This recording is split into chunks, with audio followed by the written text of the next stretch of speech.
Thanks to FOM now and the way they're putting out all the radio transmissions to the team, we can actually, what I'm going to do is mention a few of them to Rob and get him to respond as what the driver would have been doing if he'd got this message from the engineer. We can just go through them. You can't speak Finnish.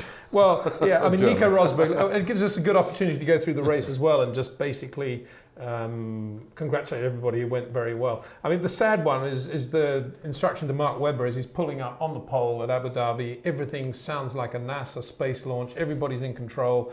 Good clutch prep, Mark. Go straight to your box. Focus on KERS at the start. KERS 8 when you stop at the box. Use KERS in gear 2. And he was P3 by the time he got to the first corner. Poor Mark Webber, don't ask me. I'm just assuming it's a body mass thing. And in an Adrian Newey car, a Sebastian Vettel body mass is better than a Mark Webber body mass. That's all I can assume, because the consistency of Mark's poor starts relative to Sebastian's is just ridiculous. So you're saying, those circuses have the cannon and they put a man in it, they shoot him out of that there. Then if you're going to do that, you'd put Sebastian in there, not Mark Webber. Well, but mind you, Mark Webber would probably put Sebastian in there as well. Good point, I think he would, yeah. Here's a nice one. Well, not a nice one. Here's one just Nico Rosberg, who you also know very well, and we did a great job in Abu Dhabi. Early on in the race, fronts are stabilising Nico, always a nice thing to hear. Tyre sensors. You can go forwards now on the brake balance. And what would that have meant to him in the car? It would be a bit of a sigh of relief, I would imagine. Well, yes, it means you can use the back end more. Yeah, you're not going to overheat your front tyres anymore because you're getting good direction change, probably. Yeah. And so therefore we can put a little more brake towards the front so that they will dig into the surface a bit more without overheating the tyres. So yeah, yes, and it's good to have it towards the front because if they start to lock up, as Ron Turnak used to tell me, as Jack Brabham used to say, if they lock up, you can see them. Good point. Shortly afterwards, to Mark Webber, one turn forwards as well, same thing. But think about the lift in turn 3 and what you were saying earlier, watch your slip, they said to him. Well, we're guessing a bit on that one, aren't we? But what it sounds like that turn 3 here, we got the map here. Yeah, it's obviously that quick right-hander. So there is a lift involved in it. So maybe if you don't lift quite enough, the corner goes on a little bit too long. And it may have a bit of push going in, therefore more steering. When it comes out, it may go into a bit of oversteer, and that could be the slip. It could just be trying to say, make the corner a little bit shorter, if you have a little bit more of a lift. We're guessing on that, but I would assume it's one of those things of don't try and take it flat out effectively, because the corner will go on a little bit too long, maybe slip. Possibly that. Mark recovered from that poor start, passed Nico Rosberg when they were behind Paul di Resta and finished second in the end, but he was 30 seconds behind. He wouldn't have been that happy with that, but a great result, as we all know, for Red Bull Racing Renault.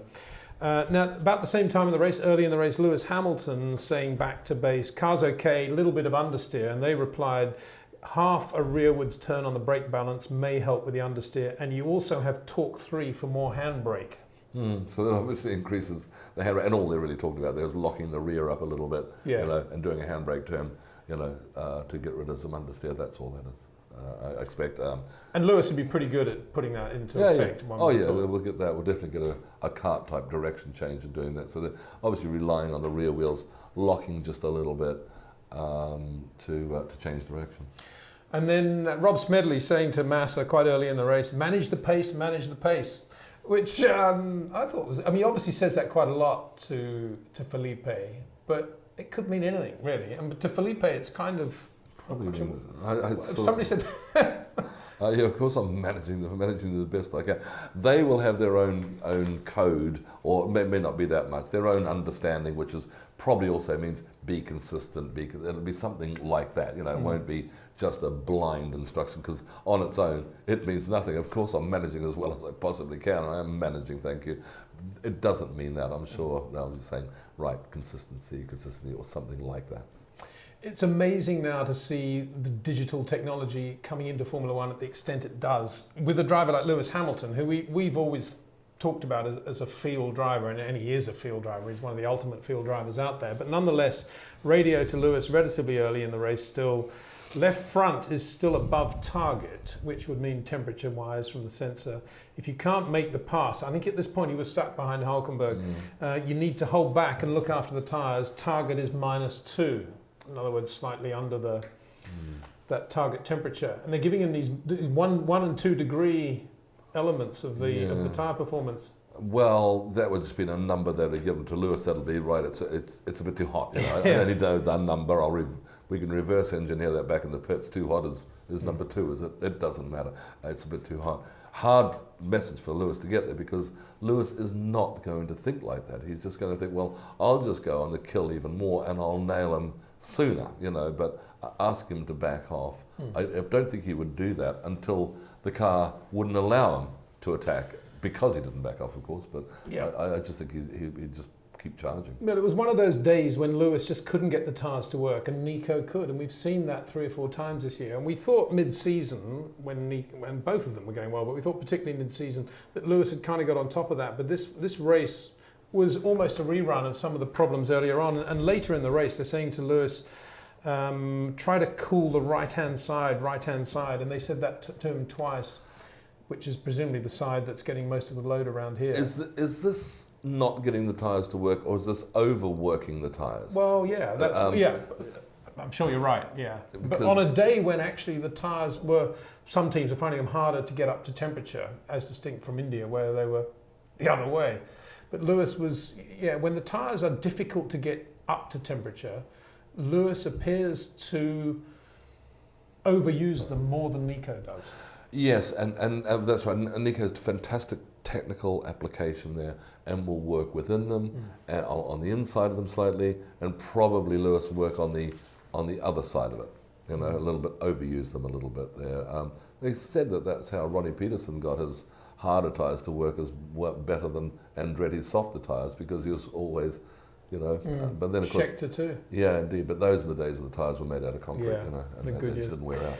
And later on with Lewis, just to finish the Lewis thing, he then said eventually later on, I don't know what's wrong with the car. Copy that, Lewis. Let's cool the right-hand side again. Yeah, it'll just be a comment by Lewis. I can't go any faster. And it's fairly obvious from what they're trying to say, which is trying to manage the tyres. Maybe they needed Rob from Ferrari say, manage your pace. Manage your pace. Yeah. Paul di Resta drove beautifully, one-stop strategy, as did Adrian Sutil, from much further down the grid. They started in Adrian started on the hard, Paul on the soft, and vice versa, but both did a great job. And interesting on that day when the tyre characteristic was different than we've seen recently, that the Force India was the quicker of the midfield cars relative to, say, the Sauber, which didn't go particularly well on race day. And Paul particularly drove beautifully on that one-stopper. Mid-race, they're saying Paul, this is after his pit stop, the soft tyre appearance was very good. They've looked at the soft tyres in the garage, considering the stint length. Just watch out now for traction on this set, especially in the beginning. He'd always be watching out for traction, wouldn't he, a driver of that quality? Or would he be, when he gets that message, what's he thinking? What's he going to be changing about his driving? You'd always be watching for traction. Of course, you wouldn't want to wear the tyres out, but when that message comes through, they've had a message say the rears are wearing more than they should, so therefore he'd want to be a little more subtle, which I'm sure he would be on the brakes. So we of course watch out. Brakes or accelerator on traction? I meant the accelerator. So he would have always been aware of that, but that'll just be a little thing to say. It's getting a little bit more critical, so be a little more critical of the throttle. Maldonado, after he ran wide at the end of the straight and went over the rumble strips, etc., they said, just keep your head down, which is quite good. Yeah, and keep boxing, really, because he's a street fighter. Keep that. I mean, he actually had the courtesy to say, copy that at the end of it all. So it did make sense to Pastor. It's no give up. You know? Yeah. Sutil, having to run a longer final stint than he wanted because they brought him in slightly earlier to cover the other cars as he's doing a long stint now on the soft tyre. Watch the traction phases in the left rear on the high speed, which is same message. Fairly logical. Yeah. Charles Pic, they said to Pic that Guido van der Garde is better than you, and you're losing time in turns 5, 6 and 18, going too fast into the corner under brakes and losing on the middle of the exit. Well, pretty obvious, trying to extend the straight that he's been on rather than prepare for the straight that's coming next. That's something that often has to be knocked out of drivers. It was an interesting moment at the end of the race when Sebastian Vettel came up to lap a big bunch of cars, which included Valtteri Bottas, and he was immediately given the information that he was coming up to see them, and that he didn't want to, if it wasn't going to be easy, to hang back a little bit and make sure he didn't get the tyres too hot. And when the radio got onto Bottas to say, blue flag Valtteri, let Valtteri pass, let Vettel pass, he said, well, why should I do that? I'm pulling away from him. Which just shows how these misunderstandings can now occur with all the radio transmissions going on. And he did, of course, move over and let Vettel pass. And then there was another nice moment when they said again to Vettel, you've got a 30-second lead, Seb, so if you're more comfortable, don't bother passing that bunch, just sit behind them. And he said, well, it's a bit late for that now, I'm in the middle of it. Right. Which he was, and so it went on. So some of the stuff that comes through over the radio is probably not necessary, because telling Valtteri to watch out, he would have worked that out if he was gaining, he would have worked out if he wasn't gaining, but of course you lose that opportunity to show your maturity. Both drivers do when the instruction comes. It's like automatically opening doors. You can't show any courtesy anymore to anybody. It is amazing, actually, listening to all the radio transmissions throughout the race. Constant. It's just absolutely constant. There's very few blank periods at all from all the teams. And quite often, it's interesting comparing the tones of the engineers, because sometimes they come over as the captain of the 747 as you're about to take off, and he's telling you what cruising altitude it's going to be and welcoming all the cabin crew. And other times it's quite aggressive, you're too slow here, you're too fast there. And there's a mix and match, I guess, for the drivers amongst on the grid. But what really struck me, as you say, was how much traffic there is now talking. And towards the end of the race, they gave Lewis the sort of top 8, of which he was about 7th or something, which I'm not sure he wanted to hear. And he had the courtesy to say thank you at the end of it. I'm not sure whether it was thank you or thank you. Thanks for nothing. Yeah. Well, Ross Brawn did actually say, sorry, Lewis, we didn't give you a car today. And Rob Smedley at the end said, well done, Felipe. We did lose a position at the end there. Couldn't, that went in there. And of course, Sergio Perez came in for a lot of backslapping, as did Jenson Button for his drive at McLaren. Again, shame that they're not getting the real results. But Jenson did a very good job. Would have effectively been a one-stopper on his race. And he constantly wanted to know what lap times others were doing in comparable setups with that tyre, so he could relate his lap times to everybody else. Would that be something that he'd want to know? Yeah, yes, and I'm not a big radio fan, but on all the Daytonas and Sebrings and things you've done over the years, I would sometimes ask for that, because you're working out a calculation, how you're doing. I try harder, a little bit like they said to Guido earlier, wake up a little bit in turns 2 and 3 there, get back to your racing driver mode. Well, we'll try and talk to Guido fairly soon. Just to finish this now, Rob, you mentioned Jack Brabham. John Judd responded recently to a letter that Neil Trundle wrote to Autosport, because he said there's a lot more to that. It was all about Zandvoort 68, when the Repco engine, you'll think we go from Abu Dhabi to 68, but believe me, the connection here is Jack Brabham, okay, Rob mentioned earlier. Okay, yes, but it's just it's a very short story, which I think you'll enjoy. I know Rob will. They're running the 4-cam Repco engine, which gave a lot of trouble in 68.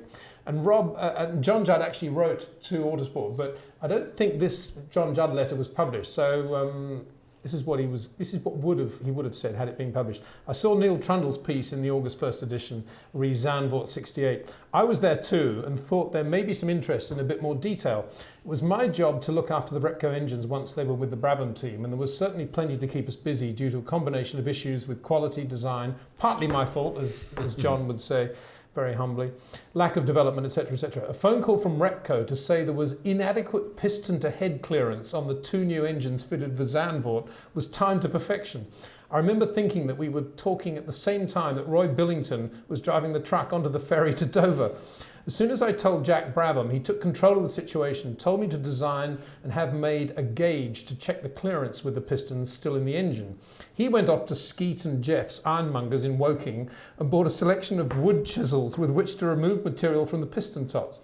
As Neil Trundle said, we piled into Jack's twin Comanche at Fair Oaks Airport, and he flew us to Schiphol, drove to Zandvoort, and we set to work on the cars in a place more like a catacomb than a garage. When the heads were off the two engines, Jack personally chiselled all 16 pistons until enough material had been removed, and then went off to sleep at around 3 a.m. while we put it all back together, thinking to ourselves that he had finally cemented his reputation as an old chiseller. Times were certainly different, but even by the standards of the day, it was a remarkable thing for a driver to be able to do, and looking back, any of us who know Jack are in awe of the extent of his capability. It was almost as unbelievable even then as it would be today. Next day, as Neil said, Jock and Rindt qualified second and Jack fourth. Except for the drivers, everyone had been up all night, so the cars were just zipped up under an awning while we all went off down to the seafront to the Dodgems to let off steam for half an hour or so. Ron Turanak, Ron Dennis, all of us charging round like maniacs would have made a good video if anybody had been there to make it. It's probably the best story from an eventful year, but there are plenty more, such as the time when we were at Spa and let the cars roll out of the truck onto the main road. Roy Billington was driving with just me next to him, and he swore me never to tell Jack, but after 45 years, I think I can do so. Yours sincerely, John Judd. Isn't that nice? Yes, and we know all those cars, obviously Neil Trundle and Roy Billington, and you very, very well down at and actually John Judd did some Formula 3 engines. And John's still in business with engine developments. His son running the company as well, and John there 4 or 5 days a week. But anyway, that's just slight diversion, but thought you'd like that. Good to see Jack doing that. And when he joined, left Cooper, or rather was removed from Cooper, and they started building the Brabhams, and Bruce raced the 62 Cooper McLaren and came third in the World Championship. And Ron Turanak was telling me that one of the reasons why Bruce in that instance didn't win the World Championship, or Jack could have, was that when Jack left Cooper, Cooper lost almost their chief mechanic as well, which was Jack. Jack was a really good mechanic on the Coopers and things, and that's a great example of it.